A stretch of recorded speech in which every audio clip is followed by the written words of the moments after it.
ouvrir la parole de Dieu sans tarder. On vient de chanter les bontés du Seigneur. On a confessé de notre bouche. Gloire à Dieu. On a dit combien nous l'aimons, le Seigneur. Et nous avons l'embarras du choix. On a plus de 3000 et quelques chants répertoriés, sans compter même les nouveaux qui viennent d'arriver dans ces dernières années. Alors on a l'embarras du choix. On pourrait passer des journées entières, des nuits entières dans la louange, dans l'adoration, en train de le célébrer, de chanter les bontés de Dieu. Et ce serait qu'un bonheur. Amen. Oh, je suis fatigué de chanter. Hein. Écoutez, je vais vous emmener dans quelques pays où quand on chante, on chante. On sait pourquoi on chante. Hein. Ça commence et on ne sait pas quand est-ce que ça va finir. Hein. Et surtout qu'on le bat avec les mains. À un moment donné, les mains elles deviennent rouges, hein, parce qu'on n'en peut plus. Mais on continue à battre, parce que c'est l'expression du cœur. Béni soit le Seigneur. Quand j'ai médité la parole de Dieu pour pouvoir la partager devant vous, voici qu'un texte m'est paru devant moi. Et personnellement, je prêche peu sur ces textes-là. Pourquoi? C'est la parole de Dieu. Mais le Seigneur a donné à chaque ministère une onction et un angle de vue particulier.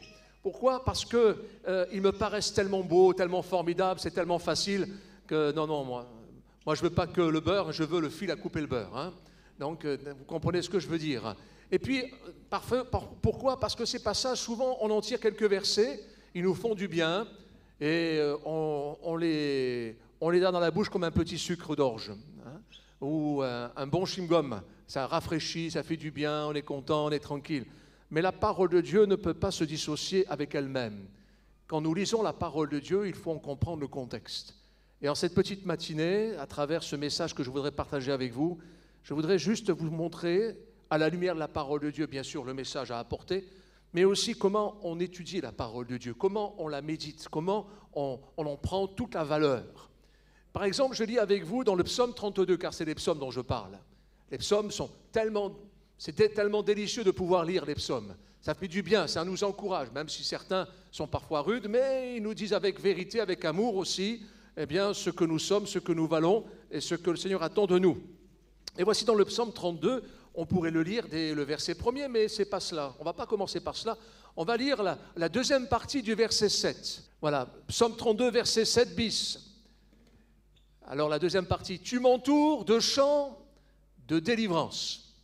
Et quand j'ai lu ce verset, tu m'entoures de chants de délivrance, béni soit le Seigneur pour ce matin, pour les chants interprétés, pour ceux qui seront encore interprétés pour la suite de ce culte. Et on dit Amen, gloire à Dieu, ça nous fait du bien d'entendre la confession de foi chantée, interprétée, non pas comme mélancolie, non pas comme le monde nous propose, mais comme vérité de la parole de Dieu. Alléluia.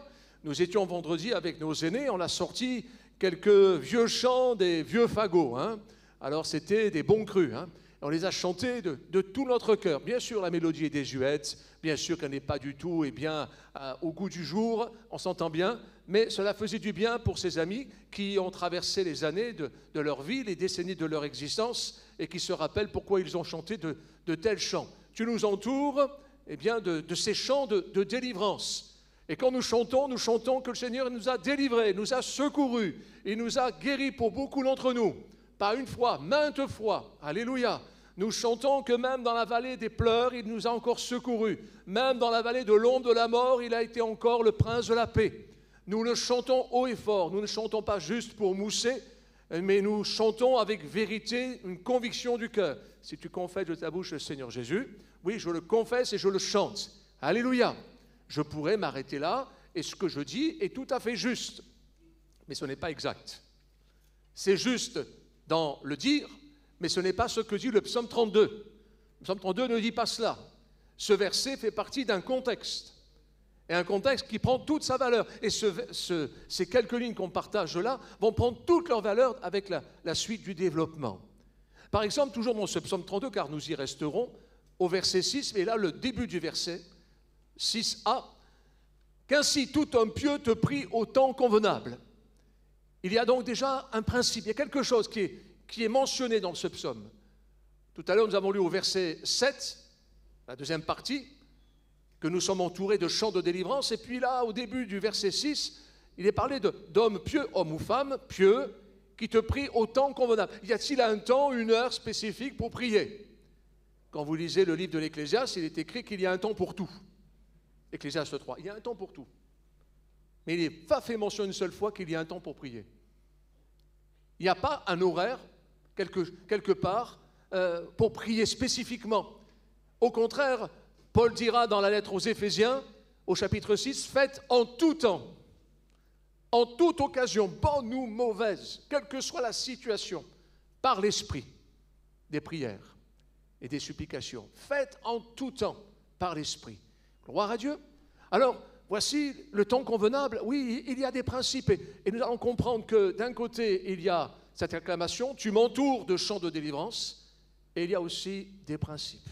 Le Seigneur nous donne une vie de liberté. Nous sommes sous la grâce, mais pas la grâce pour faire n'importe quoi. Mais la grâce cause quelque part, bien que ce que je vais dire n'est pas tout à fait juste, la grâce d'accomplir la loi.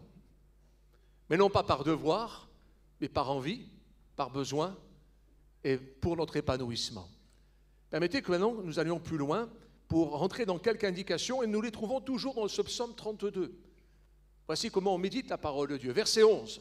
Juste, réjouissez-vous en l'Éternel et soyez dans l'allégresse. C'est ce qu'on vient de partager. Poussez des cris de joie, vous tous qui êtes droit de cœur. Ah, ça commence à restreindre la population. Qui est droit de cœur? Si je commence à lever mon doigt, on va me le couper, hein? Parce que personne ne peut dire ici, moi je suis droit de cœur. De par notre nature humaine, nous sommes tordus. Paul dira dans la lettre aux Romains, nous sommes vrillés. Nous sommes vrillés. Nous sommes comme du fer forgé vrillé. On ne peut pas le redresser s'il va casser. De par notre nature, on ne peut pas se changer. Nous sommes pécheurs. On a raté le but. On a manqué la cible. Ça, c'est notre nature. Nous sommes condamnés. Et notre frère, le pasteur Robert Viciedo, qui a porté la parole lors du premier culte, nous partageait à la lumière de la parole de Dieu que notre destinée, c'est d'être détruits. Condamnés, nous sommes détruits. Nous allons à la destruction. Et voici, il est venu, lui, pour porter cette destruction sur lui, notre Sauveur et Seigneur Jésus, pour que nous soyons graciés et restaurés, pas pour nous vivions chichement une vie de chrétien borderline, c'est-à-dire on ne sait pas si on est limite ou pas. Non, je cherche à plaire à mon Seigneur, je cherche à ce qu'il soit dans ma vie le centre et que ma vie soit christocentrique, tournée vers le Seigneur. Voilà, juste réjouissez-vous en l'Éternel et soyez dans l'allégresse. Rappelez-vous ce que nous partagions il y a quelques dimanches et même dans quelques années passées, j'avais prêché par 2 fois sur ce sujet, l'allégresse, le mot pourrait être traduit par triomphe.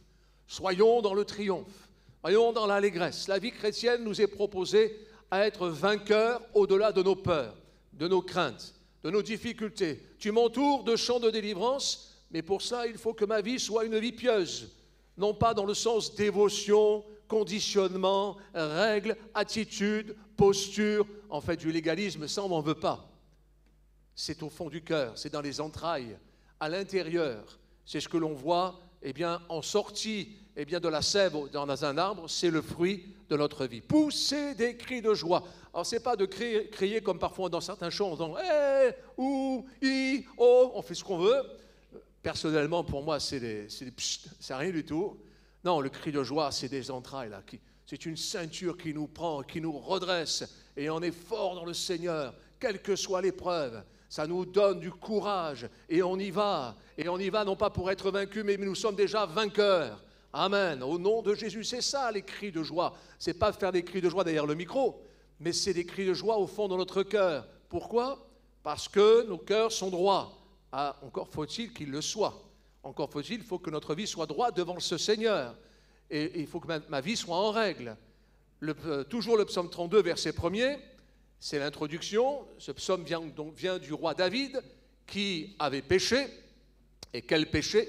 Il n'y a pas de petit ou de grand péché, mais son péché était donc accompagné non seulement de mensonges, d'adultère, mais de meurtre. Il est meurtrier. Il avait sur sa conscience la mort d'un homme, même si en tant que roi, il avait certainement sur sa conscience la mort de bien d'autres soldats. Mais en l'occurrence, celui-ci était mort à cause de sa propre convoitise. Voici de David, cantique, « Heureux celui à qui la transgression est remise, à qui le péché est pardonné. » Il est heureux, il est debout, il est en marche, il sait où il va. Il est libre de son ancienne nature et il va en nouveauté de vie et il marche de victoire en victoire. Alléluia.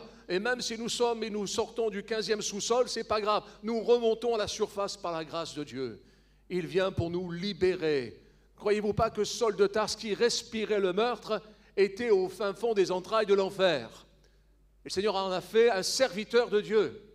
Car quand l'Esprit de Dieu nous convainc, il bouleverse notre vie. Il change notre vie. Et la vie chrétienne, ce n'est pas une petite amélioration, ce n'est pas un arrangement de façade, c'est un changement total de cœur.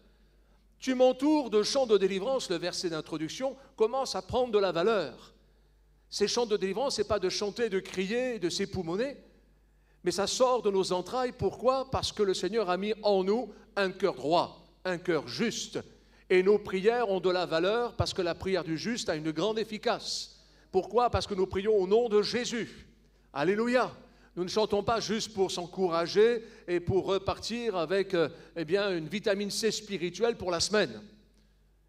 Mais nous sommes venus pour être améliorés par le Seigneur, et il y a de quoi faire, pour que nous ayons de progrès en progrès et de victoire en victoire, pour arriver devant le Seigneur avec chant de triomphe et d'allégresse, que nous arrivions pour lui jeter, pardonnez-moi de le dire, déposer notre couronne de victoire. Le psaume 32, verset 2, il est parlé encore d'être heureux, d'être debout en marche. Heureux l'homme à qui l'Éternel n'impute pas d'iniquité et dans l'esprit duquel il n'y a point de fraude. Et là, nous arrivons à une nouvelle indication. Non seulement le Seigneur efface notre dette, mais il change notre cœur. C'est ce qu'il a fait Jésus avec la femme adultère.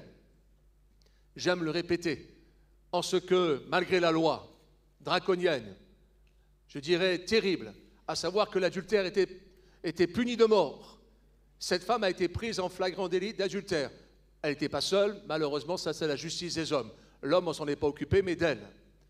Et voici alors que, elle est graciée, pardonnée, Jésus va lui donner, par sa parole, l'autorité de dire « Va et ne pêche plus ». Gloire à Dieu. La vie chrétienne, c'est pas « je veux te plaire, mais je négocie, tu vois, j'ai mes affaires personnelles, j'ai mon business, qu'il soit avec mes mains, qu'avec mon cœur, avec mes pensées. » Non, Seigneur. Non seulement tu n'imputes pas, tu ne comptes pas, tu ne laisses aucune trace de mon iniquité, mais mieux encore, tu changes mon cœur afin qu'il n'y ait aucune fraude. Et j'aspire à une chose, c'est d'être meilleur. Non pas meilleur que les autres, meilleur sur moi-même. On n'est pas en compétition, mes frères et sœurs. Au contraire, nous veillons avec amour à nos frères et sœurs pour que même eux-mêmes puissent nous dépasser, nous dit la parole de Dieu. Pour qu'ils soient plus grands que nous et que nous les voyons plus grands que nous. Mais que nous puissions être vainqueurs sur nous-mêmes.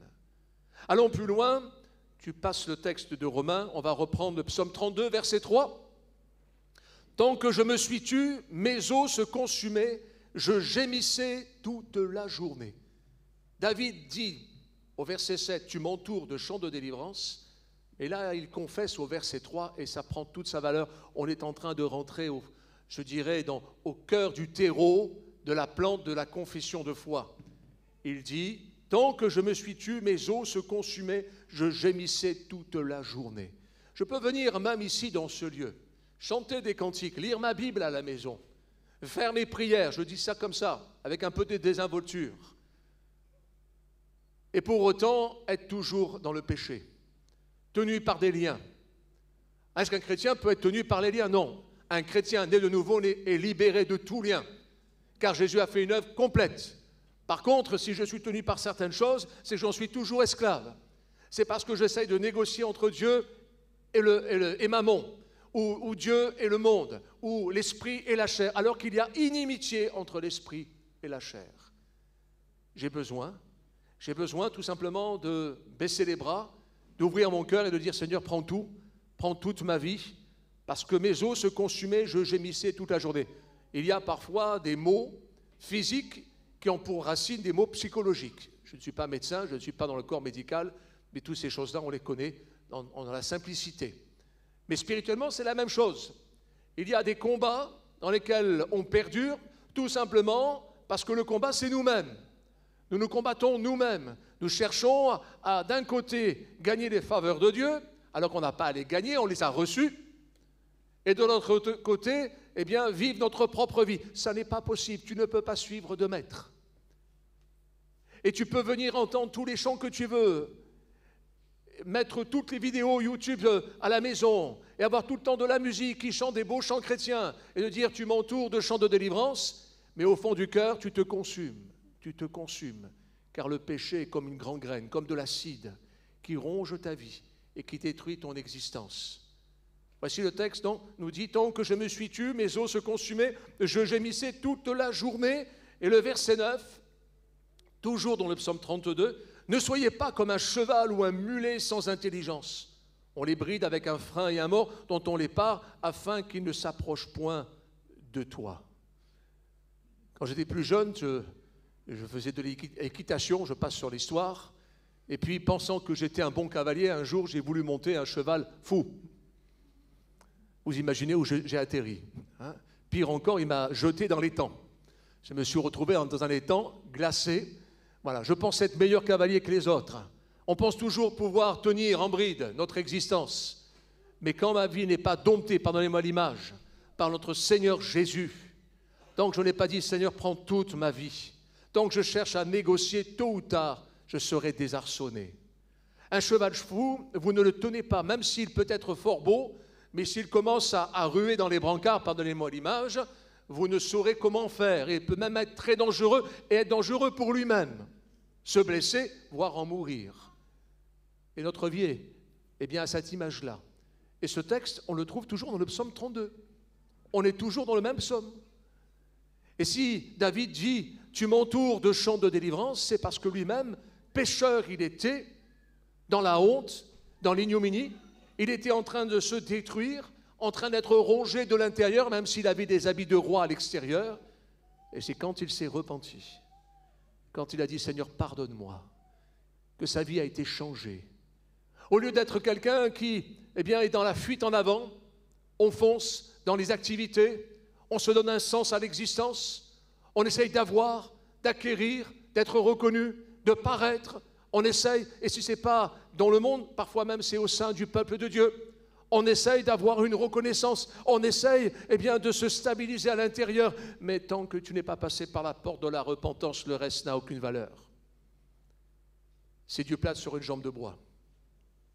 Permettez que nous allions plus loin encore. Dans le verset 10, la première partie du verset 10, beaucoup de douleurs sont la part du méchant. Vous allez me dire, mais il n'y a pas de méchants parmi nous. Si, nous sommes méchants de par notre nature. Et tant que je résiste avec le Seigneur, je reste du côté des méchants. Jésus a dit, celui qui n'est pas avec moi, j'aime me rappeler cette parole, elle est simple, elle est belle, mais elle est terrible. Elle est même glaciale. Celui qui n'est pas avec moi, il peut être même à côté, pas loin, il est contre moi. Un jour, un homme a dit à Jésus, est-ce que je ne suis pas loin du royaume de Dieu? Jésus va lui dire, tu l'as dit, tu n'es pas loin du royaume de Dieu. C'est entendu, tu n'es pas du bon côté. Tu n'en es pas loin, mais tu n'es pas du bon côté. Tu es du côté du ravage, du côté de l'ennemi. Tu n'es pas l'autre côté de la muraille. Tu n'es pas sous la protection du Seigneur. Tu n'as pas franchi le pas. Nous voulons être de ceux et de celles qui veillent sur leur vie pour que les chants interprétés, qu'ils soient ici ou à la maison, dans notre voiture, sur notre lieu de travail, pour que l'expression de notre louange n'ait de valeur que parce que nous avons mis notre vie en règle devant le Seigneur. Il ne sert à rien à croire la bonne nouvelle si je ne suis pas passé par la repentance. Restons toujours dans ce psaume 32, verset 4. « Car nuit et jour, ta main s'appesantissait sur moi. Ma vigueur n'était plus que sécheresse comme celle de l'été. » Et là, j'aborde un sujet délicat. Est-ce que le Seigneur nous veut du mal? Est-ce que le Seigneur se plaît à nous voir malheureux? À la question, j'ose dire qu'on en a la réponse. Non. Dieu ne nous veut que du bien, mais parce qu'il est un Père aimant, il éduque ses enfants. Et la Bible nous dira que Dieu châtie ceux qu'il déteste. C'est ça? Non, ceux qu'il aime. Il déteste le péché, mais il aime le pécheur. Alléluia. Alors le texte nous dit, car nuit et jour, ta main s'appesantissait sur moi, ma vigueur n'était plus que sécheresse comme celle de l'été. Un autre texte nous dira que Dieu résiste à qui? Aux orgueilleux. L'orgueil, la prétention. Moi je. Même en voulant bien faire, Pierre en était un. Pierre a dit, à Dieu ne plaît, je te suivrai jusqu'en prison, jusqu'à la mort. Nous connaissons tout cela. Et nous sommes de la même nature. Par mes propres forces, je suis incapable de faire face au combat spirituel. Je suis incapable de tenir la hauteur de la tension qu'il peut y avoir dans le combat spirituel. Alors je peux être livré à bien des choses. Et le Seigneur, dans sa bonté, veut nous apprendre. Non pas qu'il veuille nous voir, souffrir, mais tant qu'on n'a pas passé l'examen, pardonnez-moi l'image, on repasse. Tant que j'ai sauté une marche d'escalier, je reviens à cette marche d'escalier pour pouvoir franchir et remonter et grandir avec le Seigneur. Ce n'est qu'une image, ce n'est pas une doctrine. Comprenez, je n'ai pas dit autre chose et je n'ai pas à m'appuyer plus amplement sur un tel exemple. Toujours le psaume 32, au verset 10, mais la deuxième partie. « Mais celui qui se confie en l'Éternel est environné de sa grâce. » Alléluia, se confier.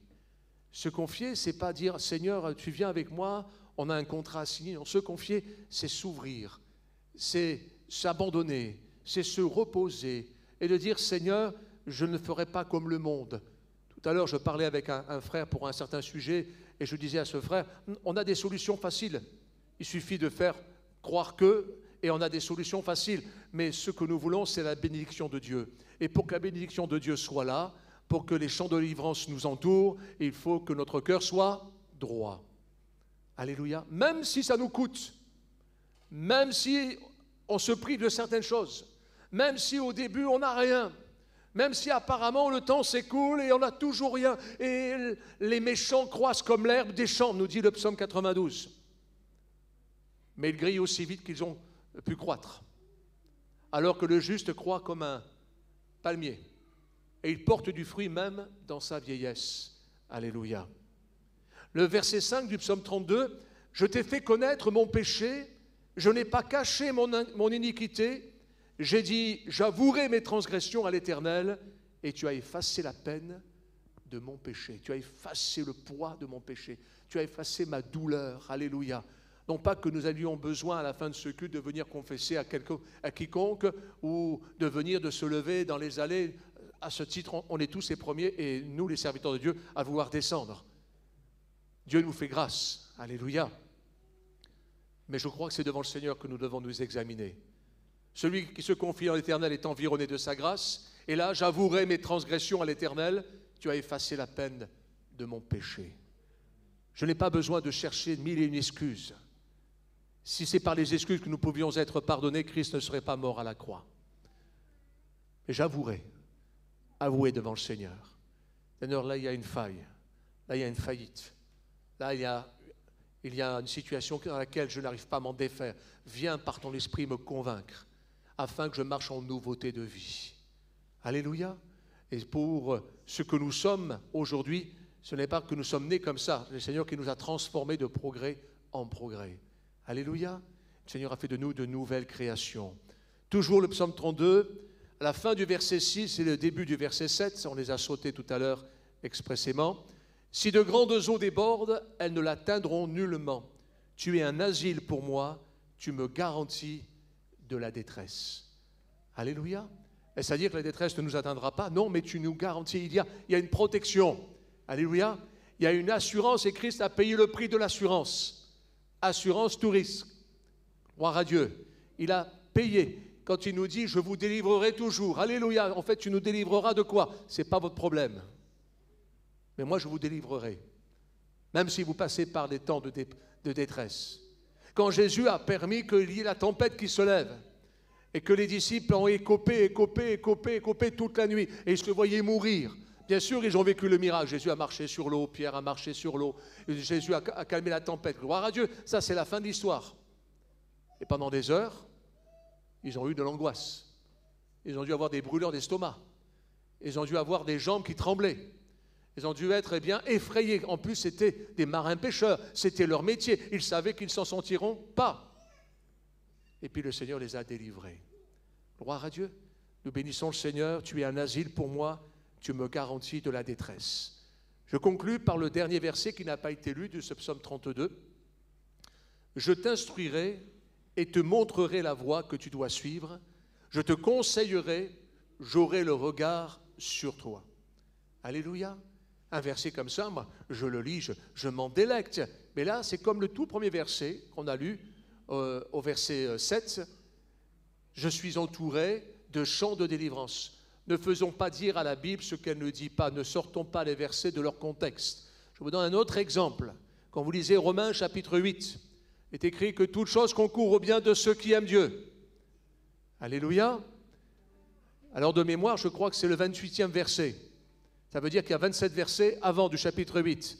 Qui sont ceux qui aiment Dieu? Et vous pouvez lire, vous allez voir.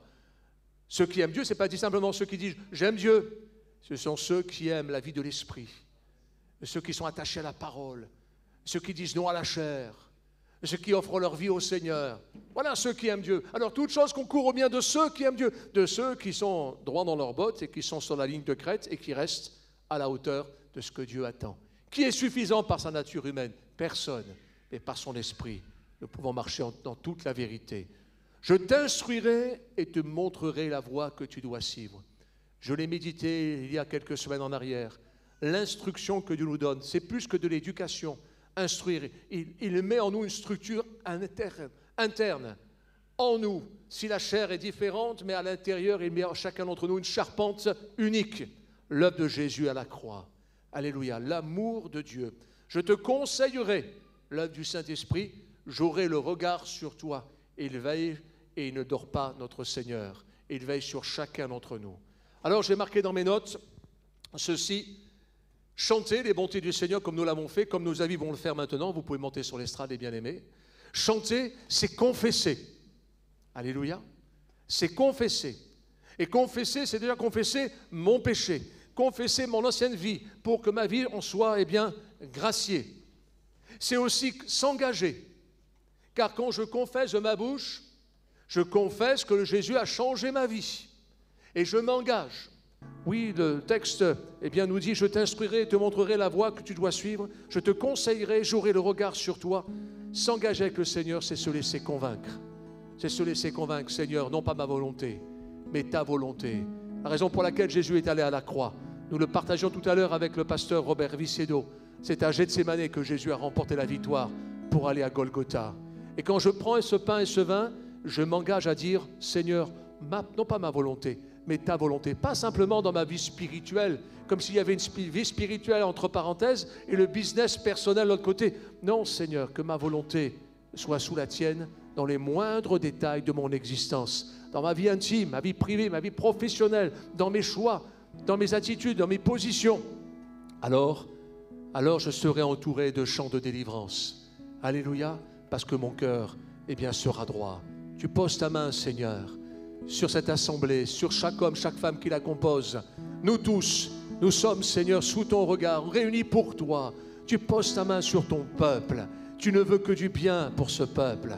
Tu veux l'instruire, tu veux le conseiller, tu veux lui montrer la voie qu'il doit suivre. Seigneur, oui, nous sommes entourés de chants de délivrance et nous les chantons avec force, avec joie, avec conviction, parce que, Seigneur, notre robe a été lavée dans le sang de l'agneau, parce que nous t'avons donné notre vie, parce que nous nous sommes repentis, parce que nous avons avoué nos faiblesses, nous avons confessé notre péché et tu as effacé notre dette. Et avec mes amis, je te prie pour ceux et celles qui n'ont pas fait ce pas encore, afin qu'ils le fassent dans cette matinée et qu'ils puissent dire, Jésus, c'en est assez, je ne veux plus continuer comme ça, je ne veux plus voir mes os se consumer comme de l'acide, je ne veux plus voir mon esprit être atterré à cause de mon péché, mais je me repens, je te donne ma vie, je veux voir ma vie changer, sauve-moi, fais de moi une nouvelle création, je veux être heureux comme mes amis autour de moi, je veux voir ma vie changer, glorifie-toi Seigneur, alléluia, faites ce pas avec le Seigneur, nous vous en supplions, au nom de Jésus-Christ, soyez réconciliés avec Dieu le Père. Amen. Gloire à Dieu.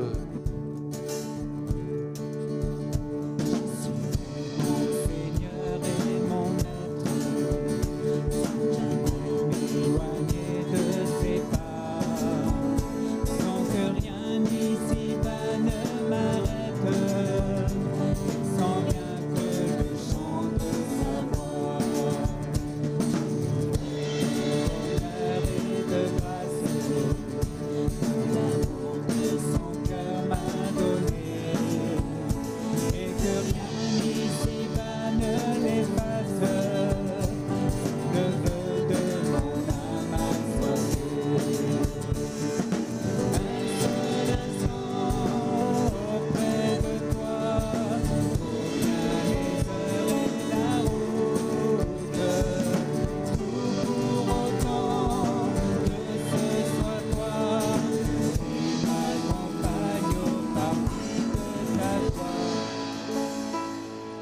Je suis vraiment Seigneur et mon Maître, sans jamais m'éloigner de ses pas, sans que rien ici ne m'arrête, et sans que le chant de grâce. Je vivrai de bonheur, je vivrai de bonheur et de grâce, de l'amour de son cœur m'a donné.